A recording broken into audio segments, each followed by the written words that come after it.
Hi guys, I welcome you all again to CLAT 2025 Legal Reasoning. Today we will cover the part 12 to 18 of the Indian Constitution. This class I have divided into two parts so that your basic concepts around Constitution are resolved and you are able to attempt these questions in the exam fairly well, scoring full out of full marks.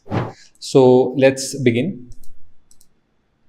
So Article 264 says that their Finance Commission means the Finance Commission under Article 280. A basic legal GK question can come that under which article of the Indian Constitution Finance Commission is instituted, that is Article 280.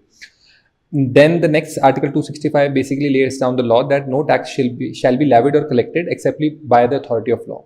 So कोई भी tax Bharat के अंदर without the authority of law ना तो levy किया जा सकता है ना तो टैक्स किया जा सकता है. Consolidated funds and public accounts of India and of the states, ये आर्टिकल 266 बात करता है that the provision of the chapter with respect to the assignment of the whole or the part of the next proceeds of the certain tax and duty shall be received by the government of India. All loans raised by the government by the issue of treasury bills, loans and by way of means and advances, ये 266 बात करता है. इसके बाद जो बात की जाती है कि जितने भी लोन्स भारत सरकार को आते हैं, रीपेमेंट ऑफ लोन्स पे जो मनी आता है वो वन कंसोलिडेटेड फंड जो कि कंसोलिडेटेड फंड ऑफ इंडिया आता है. सो कंसोलिडेटेड फंड ऑफ इंडिया जो है वो बेसिकली मेन फंड है जहाँ से लोन्स, ट्रेजरी बिल्स, एडवांसेस ये सारे फॉलो अप किए जाते हैं. ठीक है. इसके बाद अगेन आप यहाँ पे देखेंगे जो भी पैसा कंसोलिडेटेड फंड से लेना है उसके लिए आपको एक लॉ पास करना पड़ता है. जनरली बजट में इसमें पास करवाया जाता है कि ओके इतना करोड़ बजट डिफेंस का है, इतना करोड़ बजट जो है रेलवे का है, तो हर साल पास होता है. एनुअल फाइनेंशियल स्टेटमेंट भी आती है. कंटीजेंसी फंड वो फंड है गाइस जो कि इमरजेंसी के टाइम पे यूज किया जाता है. ठीक है. ये प्रेसिडेंट के पास है for the purpose of meeting unforeseen expenditure. जैसे कोई इमरजेंसी हो गई, कोई सुनामी आ गई थी जैसे भारत के अंदर 2004 के अंदर, तो वहाँ पे कंटीजेंसी फंड से जो है पैसे निकले थे. ठीक है. Contingency fund of the union भी होता है, contingency fund of the state भी होता है. अब डिस्ट्रीब्यूशन क्या रहेंगे यहाँ पे देखिए अलग अलग तरीके से लिखा हुआ है. स्टैम्प ड्यूटीज यूनियन गवर्नमेंट लेगी, लेकिन टैक्सेबल जैसे कहते हैं कि कुछ सरकार के बीच में रहता है, कुछ स्टेट सरकार के बीच में रहता है. तो distribution of revenue between the union and states है. आपको क्या डीप में जाना है? नो, आपको एक बार पढ़ लेना है इसको, एक बार आपने इसको पढ़ लेना है. ठीक है. In such cases where the duties are leviable within any union territory by the government of India, जहां पे स्टेट है वहां पे गवर्नमेंट यूनियन ऑफ इंडिया लेगी लेकिन वो स्टेट्स के पास जाता है इसका पैसा. ठीक है. Taxes levied and collected by the union but sign to the states, तो यहाँ पे आप देख सकते हैं यहाँ पर गुड्स एंड सर्विसेज टैक्स की बात अब यहाँ पे स्टार्ट हो जाती है 269A के अंदर, और इसमें goods and services tax council के अंदर बात आ जाती है. तो goods and services tax council में जो बेसिक प्रोविजन है वो मैं आपको इसके अलावा ही समझा देता हूँ. आपको 3/4 आपके जो सेंटर का जो पावर है वो 1/3 है, बाकी स्टेट्स जो बैठते हैं वो 66% है. ठीक है. 2/3 स्टेट्स का है अगर कोई डिसीजन लेना है, 1/3 यूनियन का है. कोई भी डिसीजन लेने के लिए मेजॉरिटी क्या है वो है 3/4 75%. यानी कि यूनियन का वीटो तो अपने आप आ गया, क्योंकि लेट्स से यूनियन ने सारे स्टेट्स मिल भी गए, 66% हो भी गया, तो भी 75% तो कभी पास हो ही नहीं सकता जब तक यूनियन की परमिशन ना हो. तो यूनियन का पावर 1/3 है, स्टेट्स की पावर 66% है, और जीएसटी काउंसिल के अंदर मिल बैठकर ये लोग डिसीजन देते हैं कि कितने गुड्स पे कितना चार्ज लगेगा. ठीक है. Any cess, levy, taxes, duties, ये सारा कुछ यूनियन लिस्ट के अंदर आता है. ठीक है. I hope this much is clear. आगे बढ़ते हैं. ये सारा का सारा आपका टेक्निकल प्रोविजन पार्ट्स है. Taxes on professions, callings, employments, तो यहाँ पे आप देख सकते हैं no law of the legislature of a state relating to the taxes for the benefit of the state or municipality, local board, local authority or employment shall be invalid on the ground that it relates to tax on income. Total ये taxes local bodies के ऊपर बात की जाते हैं. तो यहाँ पर आप देखें 269A इंपॉर्टेंट है बिकॉज वो गुड्स एंड सर्विसेज के बारे में बात करता है. यहाँ पे goods and services tax council आ गई है. इसके अंदर कौन कौन मेंबर होते हैं? Union finance minister, minister of state, जो finance minister of the cabinet के जूनियर होते हैं.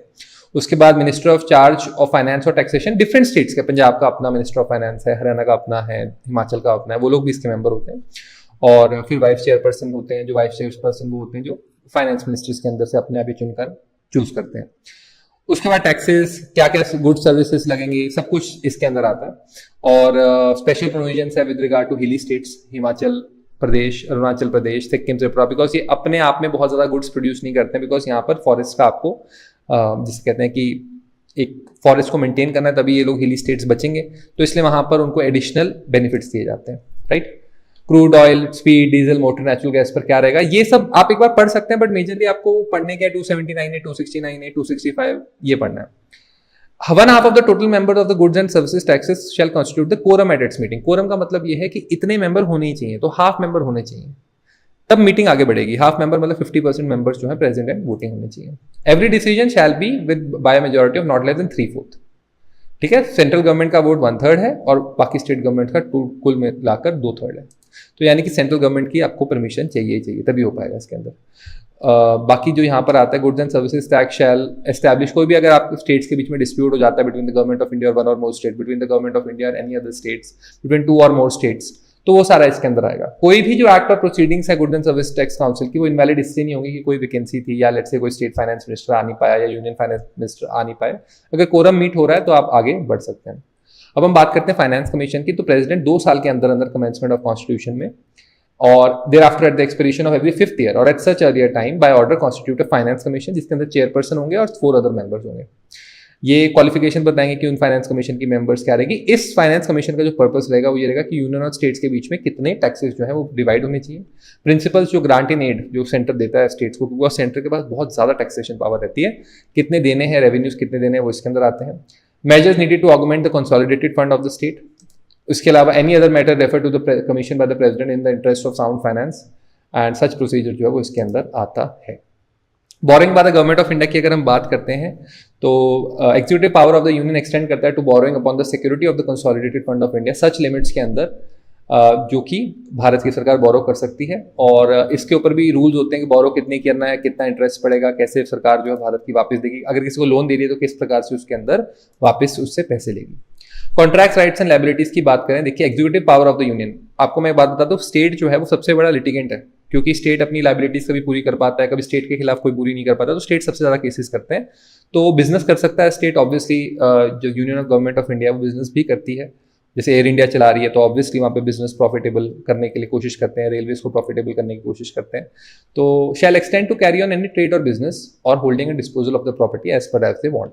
द स्टेट, यहाँ पे आप देखेंगे all contracts made in the executive power of the union shall be expect to be made by the president, और जो स्टेट के पावर करते हैं वो गवर्नर ऑफ द स्टेट करते हैं। कोई भी प्रेसिडेंट और गवर्नर हो जाए वो पर्सनली लायबल नहीं है in respect of such contract.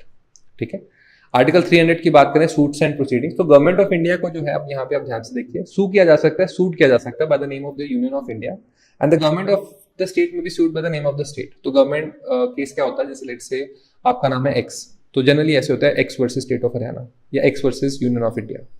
मेरा नाम है Rohit, Rohit versus state of Himachal Pradesh, या Rohit versus state of Punjab, Rohit versus state of NCT of Delhi. ठीक है, तो इस तरीके से यहाँ पर केसेस किए जाते हैं। एंड अगर जब भी ये जिसे कह सकते हैं आपकी ये जब केसेस होते हैं तो प्रॉपर्ली इंस्टीट्यूट होते हैं, डिस्ट्रिक्ट कोर्ट की बात करें या फिर हम हाई कोर्ट की बात करें, सुप्रीम कोर्ट तक की बात करें, तो इसी प्रकार से ये किए जाते हैं। At the commencement of the constitution अगर कोई केस चल रहा है तो उसको ऐसा माना जाएगा कि जो डोमिनियन ऑफ इंडिया थी अब वो constitution of India. Now this is right to property. Right to property आपको याद होगा आर्टिकल 44th अमेंडमेंट जो है उसमें आर्टिकल 19 में अमेंडमेंट्स की गई थी, पहले आप इस बात का ध्यान रखें, और उसे हटाकर राइट टू प्रॉपर्टी को फंडामेंटल राइट से हटाकर एक लीगल राइट बना दिया गया था। तो यहाँ पर वो लीगल राइट आता है, no person shall be deprived of his property save by the authority of law. तो ये बहुत इंपॉर्टेंट प्रोविजंस थे जो राइट टू प्रॉपर्टी से रिलेटेड वहाँ से हटाए गए, और 44th अमेंडमेंट में उससे फंडामेंटल राइट नहीं बल्कि एक लीगल राइट बनाया गया। तो अगर हम इन पूरे स्लाइड्स की बात करें, एक तो ये वाली स्लाइड बहुत इंपॉर्टेंट है, 300A की बात करें, 299 और 300 बहुत इंपॉर्टेंट है, इसको आपने ढंग से पढ़ना है। 292 बहुत इंपॉर्टेंट है, इसको आप पढ़ सकते हैं। 280 is very important, 279A is very important, 265 is very important, and 280, 265 is very important, and 269A is very important. ठीक है, ये किस प्रकार से जो है टैक्सेस को लिया जाता है। I hope this much is clear.